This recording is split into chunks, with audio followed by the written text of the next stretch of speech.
صرف 15 منٹ اور super power امریکہ گھٹنوں کے بل آ گیا۔ کیا امریکہ کے زوال کا کاؤنٹ ڈاؤن شروع ہو چکا ہے؟ ویورز، تاریخ میں کچھ لمحے ایسے آتے ہیں تو صدیوں کی ڈراڈاری کو چند منٹوں میں خاک میں ملا دیتے ہیں۔ جو کچھ وال اسٹریٹ اور واشنگٹن میں ہوا ہے اس نے پینٹاگون سے لے کر وائٹ ہاؤس تک سب کے ہوش اڑا دیے۔ امریکہ جو اپنے ڈالر اور سونے کی ہیرا پھیری سے پوری دنیا کو نچا رہا تھا، آج اپنے ہی بچھائے ہوئے جال میں ذلیل ہو کر پھنس چکا ہے۔ چین نے ایک ایسا ماسٹر اسٹروک کھیلا ہے جس نے امریکی معیشت کا جنازہ نکال دیا ہے۔ ڈالر ڈوب رہا ہے، سونا راکٹ بن چکا ہے اور سپر پاور کے پاس اب کوئی راستہ نہیں بچا۔ اس ویلاگ میں آپ کو بتانے جا رہا ہوں کہ کیسے بیجنگ نے بغیر ایک گولی چلائے امریکہ کا غرور خاتمہ ملا دیا ہے۔ آپ دیکھ رہے ہیں 92 نیوز ڈیجیٹل اور میں حمزہ طارق۔ ویورز، بین الاقوامی مالیاتی مارکیٹ میں حال ہی میں کچھ ایسا ہی معاملہ ہوا ہے جس نے واشنگٹن سے لے کر وال اسٹریٹ تک سب کے ہوش اڑا دیے ہیں۔ محض 15 منٹ کے اندر عالمی گولڈ مارکیٹ میں وہ دھماکہ ہوا جس کی توقع امریکی اقتصادی ماہرین میں خواب میں بھی نہیں دیکھی تھی۔ یہ محض سونے کی قیمت میں اچانک اضافہ نہیں تھا، بلکہ یہ چین کی اس گہری اور طویل مدتی معاشی حکمت عملی کا پہلا بڑا نتیجہ تھا جس پر وہ سالوں سے خاموشی سے کام کر رہا تھا۔ چین نے ایک ایسا ماسٹر اسٹروک کھیلا ہے جس نے امریکہ کی دہائیوں پر وہی معاشی اجارہ داری کو جڑوں سے گرا کر رکھ دیا ہے۔ امریکہ جو ڈالر کی طاقت اور سونے کی قیمتوں میں ہیرا پھیری کے ذریعے دنیا کی معیشت پر راج کر رہا تھا، آج خود اپنے ہی بچھائے ہوئے جال میں جا پھنسا ہے۔ ویورز، اگر ہم حالیہ معاشی حالات کا جائزہ لیں تو معلوم ہوتا ہے کہ امریکہ کی اہم ترجیح ڈالر کو حد سے زیادہ مضبوط بنانا اور سونے کی قیمتوں کو نیچے دبانا ہے۔ مشرق کے وسطیٰ اور بالخصوص ایران کی کشیدگی کے دوران امریکہ نے حکمت عملی کے تحت سونے کی مارکیٹ میں بڑی مقدار میں ڈمپنگ شروع تاکہ سونے کی قیمتیں 25 سے 28% تک گر جائیں۔ امریکہ کا منصوبہ تھا کہ سونے کی فی آؤنس قیمت کو گرا کر 2500 یا 2600 ڈالر تک لے جایا جائے تاکہ دنیا کا اعتماد سونے سے ہٹ کر امریکی ڈالر پر قائم رہے۔ اس کا مقصد بین الاقوامی سرمائے کو امریکی ڈالر میں محصور رکھنا تھا تاکہ واشنگٹن اپنی معاشی طاقت کا لوہا حلوا رہے۔ لیکن بیجنگ کے معاشی منصوبہ ساز خاموش تماشائی نہیں بنے ہوئے تھے۔ چین کا پیغام بالکل واضح تھا، اگر تم مارکیٹ کو گرا سکتے ہو تو ہم مارکیٹ کو اٹھانا جانتے ہیں۔ جب امریکہ سونے کی قیمتیں مصنوعی طور پر گرا رہا تھا تو چین نے اس موقع کو غنیمت جانا، کیونکہ جب بھی کسی اثاثے کی قیمت گرتی ہے تو وہ شیاد سرمایہ کار اسے سستا سمجھ کر خریدتے ہیں۔ چین نے اپنے عوام کو بھی سونا خریدنے کی ہدایت پہ خود بھی مرکزی بینک کے ذریعے زبردست خریدار بن کر سامنے آیا۔ چین نے 3800 سے 4000 ڈالر فی آؤنس کی قیمتوں پر بے تحاشا سونا خریدا۔ جب مارکیٹ ڈپ لے رہی تھی، چین سونے سے اپنے خزانے بھر رہا تھا۔ بیجنگ کا ہدف بالکل واضح تھا کہ وہ سونے کی قیمت کو 6000 ڈالر فی آؤنس اور اس سے بھی اوپر لے جائے گا، چاہے اس کے لیے امریکہ کے ساتھ کتنا ہی بڑا مالیاتی ٹکراؤ کیوں نہ کرنا پڑے۔ جب واشنگٹن نے دیکھا کہ سونے کی قیمتیں گرانے کا ان کا ترک کا پتا کام نہیں کر رہا اور چین مسلسل سونا اکٹھا کر رہا ہے تو معاشی جنگ نے ایک نیا ہو گیا۔ چین کے پاس امریکی حکومت کے اربوں ڈالرز کے ٹریجری بانڈز موجود تھے۔ امریکی بانڈز کا سادہ الفاظ میں مطلب امریکہ پر عالمی برابری کا قرض ہے۔ چین نے امریکہ کو سبق سکھانے کے لیے ایک زبردست قدم اٹھایا۔ اس نے اپنے پاس موجود امریکی بانڈز کو بین الاقوامی مارکیٹ میں بڑی تعداد میں فروخت کرنا شروع کر دیا۔ اس ایک قدم نے دنیا کے مالیاتی نظام میں ڈومینو افیکٹ پیدا کر دیا۔ بھارت نے خطرے کو ہمتے ہوئے امریکی بانڈز کی فروخت شروع کر دی۔ یورپ اور سینٹرل بینکس اور دنیا کے دیگر بڑے اداروں نے اپنے ڈالرز اور امریکی قرضے بیچے اور اپنے ریزرو خالی کرنے رہے۔ جاپان، جس کے پاس تقریباً 1400 ارب ڈالر کے امریکی بانڈز کا پہاڑ موجود تھا، اس نے واشنگٹن کو صاف کہہ دیا کہ وہ بھی مزید امریکی قرض سنبھالنے کی پوزیشن میں نہیں ہے اور اپنے بانڈز بیچنے پر مجبور ہے۔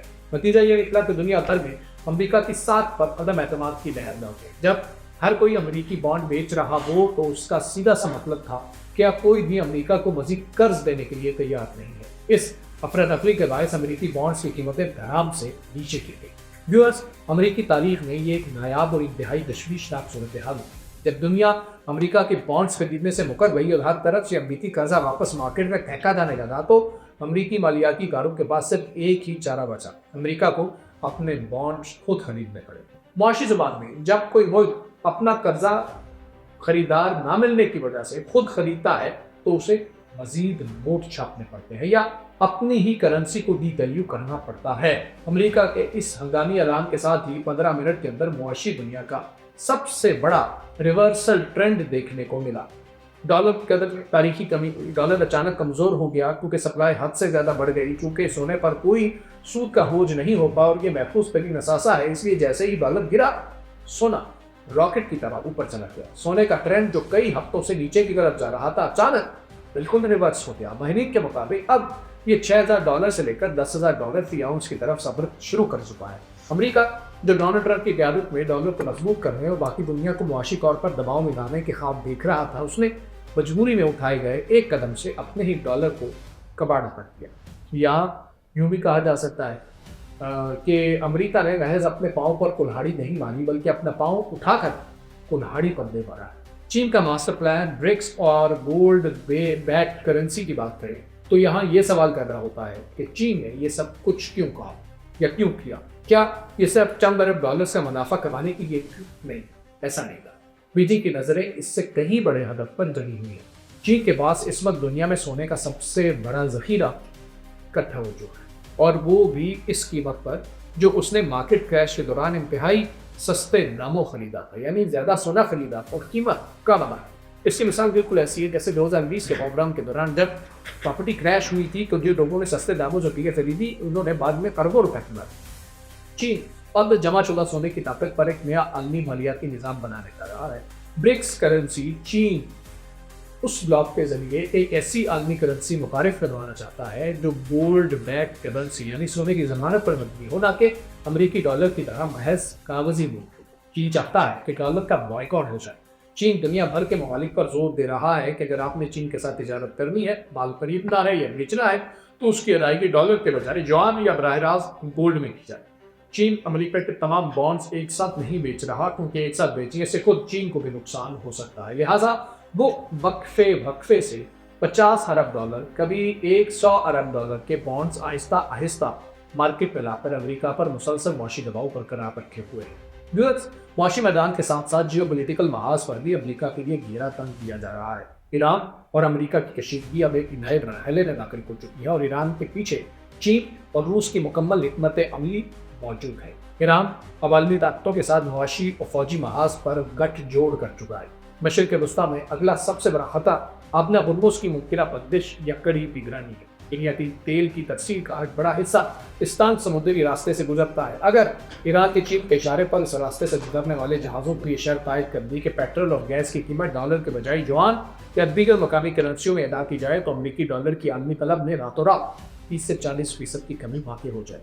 ایران کی جانب سے خبردار کیا جا چکا ہے کہ اگر امریکہ اور اس کے اتحاد نے ان کے بنیادی انفراسٹرکچر پر کوئی حملہ کیا تو جنگ یہ صرف مشرق وسطیٰ تک محدود رہنا پاسبل نہیں ہوگا بلکہ یہ یورپ اور بین الاقوامی سطح پر قائم رہے گی۔ اس وقت امریکہ نہ تو معاشی طور پر اور نہ ہی عسکری طور پر ایک ملٹی فرنٹ جنگ لڑنے کی پوزیشن میں۔ اس کا معاشی ڈھانچہ اندر سے زائل ہو چکا ہے اور عالمی سطح پر اس کا اثر و رسوخ روز بروز ختم ہو رہا ہے۔ کیا واشنگٹن کے پاس کوئی حد باقی ہے؟ دنیا اس وقت ایک انتہائی معاشی موڑ پر کھڑی ہے جہاں پرانے تمام فارمولے ناکام ہو چکے ہیں۔ سوال یہ پیدا ہوتا ہے کہ آگے کیا ہوگا؟ تو ویورز، اگر ہم اب تک کے تمام حقائق کو اکٹھا کر کے دیکھیں تو صورتحال کی تصویر کچھ یوں بنتی ہے۔ واشنگٹن جتنا زیادہ اپنے بانڈز کو خریدے گا اتنا ہی ڈالر ہائپر انفلیشن میں شکار ہوگا اور عالمی منڈی میں اس کی قدر کم ہو جائے گی۔ کئی افغان کے مرکزی بینک اب یہ بات اچھی طرح سمجھ چکے ہیں کہ امریکی ڈالر پر مزید انحصار کرنا خودکشی کا امکان دیتے ہیں۔ اسی لیے ہر ملک چین کی پیروی کرتے ہوئے ڈالر ریزرو کم کر کے سونا اکٹھا کر رہا ہے۔ چین نے امریکہ کو چاروں طرف سے گھرا ہوا ہے۔ اس نے امریکہ کے معاشی نبض، گولڈ اور بانڈز پر بھی ہاتھ رکھا ہوا ہے اور جیو پولیٹیکل محاذ یعنی ایران اور برکس کو بھی مضبوط کیا ہوا ہے۔ تو ویورز، خلاصہ یہ ہے کہ یہ لڑائی محض چند منٹوں کے مارکیٹ اپ ڈاؤن کی نہیں تھی بلکہ یہ عالمی معاشی راج کی تبدیلی کا نقطۂ آغاز تھا۔ امریکہ نے دہائیوں تک جو معاشی نظام قائم کیا تھا، چین نے اسی نظام کے اصولوں کو استعمال کرتے ہوئے امریکہ کو مات دی۔ امریکہ نے ڈالر کو بچانے اور سونے کو دبانے کی کوشش جو کی تھی وہ چین کے ماسٹر پلان کے سامنے ایک دیوار ثابت ہوئی۔ محض 15 منٹ میں اس معاشی جھٹکے میں واضح کر دیا کہ آنے والا وقت اب امریکی ڈالر کا نہیں بلکہ گولڈ اور یوان کا ہے۔ چین نے ثابت کر دیا ہے کہ جنگیں صرف بارود سے نہیں جیتی جاتی بلکہ معاشی سوجھ بوجھ، صبر اور صحیح وقت پر درست چاپ چلنے سے بڑے سپر پاور کو بھی گھٹنوں پر لایا جا سکتا ہے۔ اب امریکہ کے پاس واپسی کا کوئی راستہ نہیں بچا ہے اور آنے والے دنوں میں عالمی معیشت مزید بڑے زمزمے دیکھنے کو ملے گے۔ بارود سے صرف عمارتیں گرتی ہیں لیکن معاشی عقل سے سلطنتیں تباہ ہوتی ہیں۔ چین نے ثابت کر دیا کہ آخری چال ہمیشہ استاد کی ہوتی ہیں۔ امریکہ نے کلہاڑی پر پاؤں نہیں مارا بلکہ اپنے ہی پاؤں پر